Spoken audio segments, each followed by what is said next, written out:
Hello everyone, welcome back to my channel. আজকে বুধবার আর আজকে না একটু সকাল সকালই ঘুম থেকে উঠে গেছি। এখন এই 6:15 মতো বাজে, আমি 6টায় ঘুম থেকে উঠে গেছি কারণ আজকে অনির্বাণ অফিসে যাবে। আর এই 6:15 সময় বাইরের অবস্থা দেখো, এখনও দিনের আলো ফোটেনি এখানে। তো এখন অনির্বাণের অফিসের জন্য টিফিনটা বানাবো। আমি আগের দিন রাতেই সব কিছু কেটে গুছিয়ে রেখেছিলাম যাতে সকালে উঠে তাড়াতাড়ি করে রান্নাটা করে দিতে পারি। এখানে ফ্রোজেন যে মিক্সড সবজিটা থাকে সেটাকে জল দিয়ে ভালো করে ধুয়ে রেখেছিলাম, আর তার সাথে একটু ফুলকপিকে ছোট ছোট করে কেটেও নিয়েছিলাম। এটা দিয়ে একটা ফ্রাইড রাইস বানিয়ে দেব। আর এখানে পেঁয়াজও আলাদা করে কেটে রেখেছি, আর একটা মশলা বানিয়ে রেখেছি। এখানে টমেটো, আদা, কাঁচা লঙ্কা পেস্ট করে ওর মধ্যে হলুদ গুঁড়ো, লঙ্কা গুঁড়ো, ধনে গুঁড়ো, জিরে গুঁড়ো দিয়ে এরকম একটা মশলা বানিয়ে রেখেছি। এটা দিয়ে পোচ কারি বানাবো।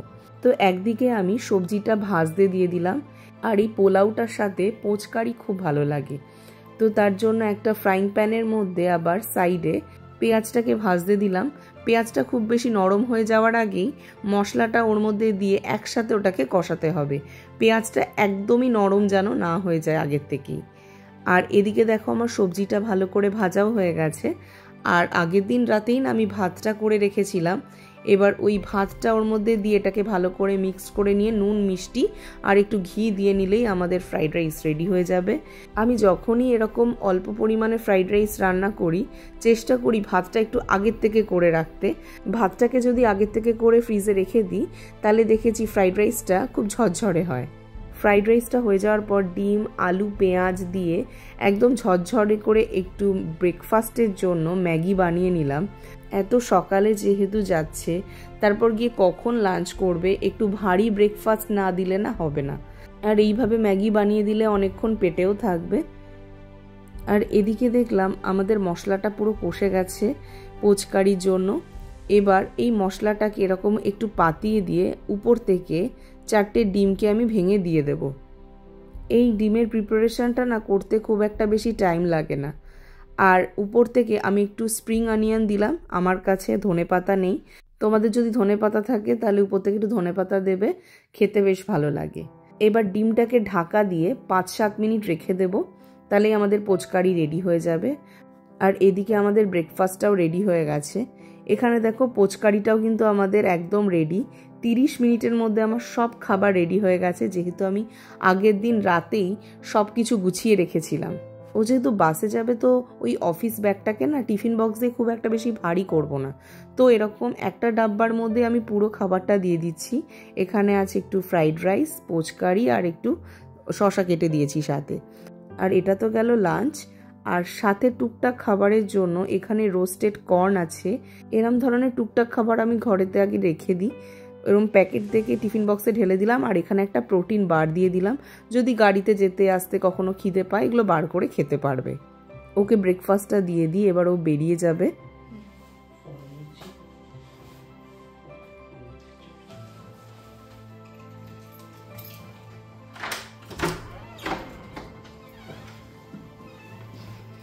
এক থেকে 1.5 ঘন্টা মতো লাগবে বাসে যেতে।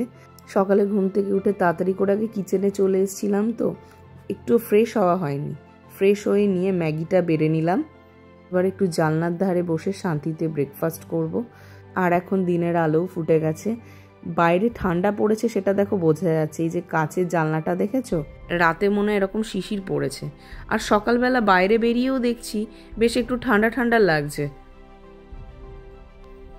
তো এই জাস্ট আমি স্নান করে এলাম, এখন একটু এই রোদের পাশে বসেছি। নালে আজকে না বেরোনোর ইচ্ছা ছিল, একটু ভেবেছিলাম একটু বাইরে হাঁটতে যাব, তো আজকেও আর হলো না। প্রচুর কাজ জমেছিল, সেগুলো করলাম। ঘর নোংরা করছিল, সব ডাস্টিং করলাম। তো এইসব করতে করতে না অনেক টাইম চলে গেছিলো, তার স্নানটা করে আসলাম। স্নান পুজো সব হয়ে গেছে। এখন ইচ্ছা করছে একটু গরম কিছু খেতে। এখন না হালকা হালকা ঠান্ডা পড়ে গেছে আমাদের এখানে, ভাবো। মানে এখন এই সবে সেপ্টেম্বর স্টার্ট হলো, ঠান্ডাও পড়ে যাচ্ছে। মানে বিকেলের দিকে হালকা একটা কিছু গায়ে দিয়ে গেলে ভালো হয়, এরকম একটা টেম্পারেচার। তো ভাবলাম একটু গরম চা নিয়ে বসি। আর আমি অনেক দিন এডিট করিনি ভিডিও, আমার ভিডিও তোমরা দেখতে পাচ্ছ অনেক দিন পরে পরে আসছে। তো ভাবলাম একটু এডিটিংটা নিয়ে বসি। আর এডিটিং নিয়ে বসলে এই ভিডিওগুলো এডিট করতে কিছু না হলেও 2-3 ঘন্টা লাগে, তারও বেশি লেগে যায় আমার। তো আজকে একটু এডিটিংটা নিয়ে বসবো। ঘুরে আসার পর না এত কাজ জমেছিল, তো অনেক দিনই প্রায় আমি ডেলি লাইফের যে ভিডিওগুলো সেগুলো করতে পারিনি, আর সেভাবে না ভিডিও এডিটও করতে পারিনি, মানে ইচ্ছা করছিল না। তো ভাবলাম আজকে একটা এডিটিং নিয়ে বসি, আর এতে বেশ অনেকটাই টাইম লাগে। আর ভিডিও এডিট করতে করতে আমার প্রায় 2 ঘন্টা লেগে গেছিলো। তো তাড়াতাড়ি করে লাঞ্চটা বেড়ে নিলাম। আমি আমার জন্য আর আলাদা করে কিছু বানাইনি, ওই ফ্রাইড রাইস, পোচকারি আর একটু শসা কেটে নিয়েছি, ব্যাস আমার এতেই হয়ে যাবে। একটু ট্যাবে একটা মুভি চালাই, দেখতে দেখতে খাবো। অনির্বাণের যেহেতু ওয়ার্ক ফ্রম হোম থাকে, তো এরকম বাড়িতে একা থাকতে না কেমন যেন একটা লাগে। আর মাঝে না আমি একটুখানি টিভি দেখতে দেখতে ঘুমিয়ে পড়েছিলাম।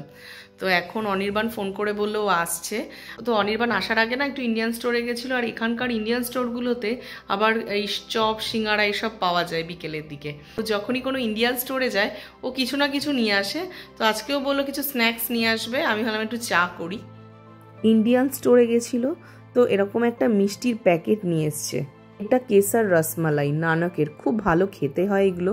12 পিস মতো আছে। মাইক্রোওভেনে একটু গরম করে নিলেই দারুণ লাগে খেতে এগুলো। এখানে অনেক আশেপাশে মিষ্টির দোকান আছে, কিন্তু সেগুলো আমার বাড়ি থেকে অনেকটাই দূর। মিষ্টি খেতে ইচ্ছা করলে এইগুলো দিয়েই কাজ চালাই। আর ইন্ডিয়ান স্টোর থেকেও আবার কিছু বাজারও করে এনেছে। এখানে দেখো রেড চিলি সস কিনে এনেছে। আমি যে চাইনিজ যে খাবারগুলো বানাই, ইন্ডো চাইনিজ আর কি, চিংসের এই 3টে সস ছাড়া আমি বানাতে পারি না, সে নুডলস হোক, ফ্রাইড রাইস হোক বা চিলি চিকেন হোক। আর এই হাক্কা নুডলস মশালাটা না ভীষণ ভালো, চাউমিনে দিলে খুব সুন্দর একটা টেস্টও আসে। তো আমি এটা ঘরে এনে রেখে দিই। আর এরকম একটা ছোট চানাচুরেরও প্যাকেট এনেছে। আর ওখানে যে তেলে ভাজা পাওয়া যায়, অনেক রকমের তেলে ভাজা পাওয়া যায়। তো আজকে এরকম একটা ব্রেড পাকোড়া এনেছে আর একটু সিঙ্গাড়া এনেছে। আমি আগে থেকেই বলে দিয়েছিলাম যে 3টে সিঙ্গাড়া এনো, একটা দিয়ে মুড়ি মাখবো। আর এই তেলে ভাজার সাথে এরকম মিষ্টি মিষ্টি তেঁতুলের চাটনি দেয়। তো ভাবলাম তেলে ভাজাগুলোর সাথে একটু ভালো করে মুড়ি মাখি। অনির্বাণ মুড়ির সাথে যা কিছু দিয়ে দিলেই ও খেতে পছন্দ করে। ও মুড়ি মাখা খেতেই পছন্দ করে, কিন্তু আমি অতটা মুড়ি পছন্দ করি না। যদি এরকম করে ভালো করে মাখা হয় তবেই খাই। শসা, পেঁয়াজ, কাঁচা লঙ্কা, একটা সিঙ্গাড়াকে একটু ভেঙে দিলাম, আর একটু বেশি পরিমাণে চানাচুর দিলাম, আম তেল, একটু ওই সর্ষের তেল, সব কিছু দিয়ে ভালো করে মাখিয়ে নিলাম। আর উপর থেকে একটু ধনেপাতাও দিয়েছি, খেতে ভালো লাগে মুড়ি মাখাটা। ব্যাস এবার বাটিতে বাটিতে বেড়ে নেব। আজকে আর ডিনারের কোনো ঝামেলা করব না। এর সাথে একটু লিকার চা বানিয়ে নিলাম, কারণ এরকম তেলে ভাজা আর মুড়ির সাথে চা না হলে ঠিক জমে না। ব্যাস আমাদের খাবার রেডি, গরম গরম তেলে ভাজা, সাথে মুড়ি আর চা। আমরা 7:30 থেকে 8টার মধ্যে যেহেতু ডিনার করে নিই, তো তার জন্য আলাদা করে আজকে আর ডিনার করব না, এটাই খেয়ে নেব। আর এখন 8টা থেকে 8:30টার মধ্যে সন্ধ্যাও হয়ে যাচ্ছে। আর এই ব্রেড পাকোড়াগুলো এতটাই ভারী হয়, এগুলো খাওয়ার পর আর অন্য কিছু খাওয়াই যায় না। এর মধ্যে এরকম একটা আলুর পুর দেওয়া, খুবই ভালো খেতে ছিল। ব্রেড পাকোড়াটা দারুণ খেতে, ভালো কিন্তু গরম করে দিয়েছিল, আস্তে আস্তে ঠান্ডা হয়ে গেছে। ঠিক আছে, তাও গরম আছে, মানে একেবারে ঠান্ডা হয়ে যায়নি, নেতিয়ে যায়নি একেবারে।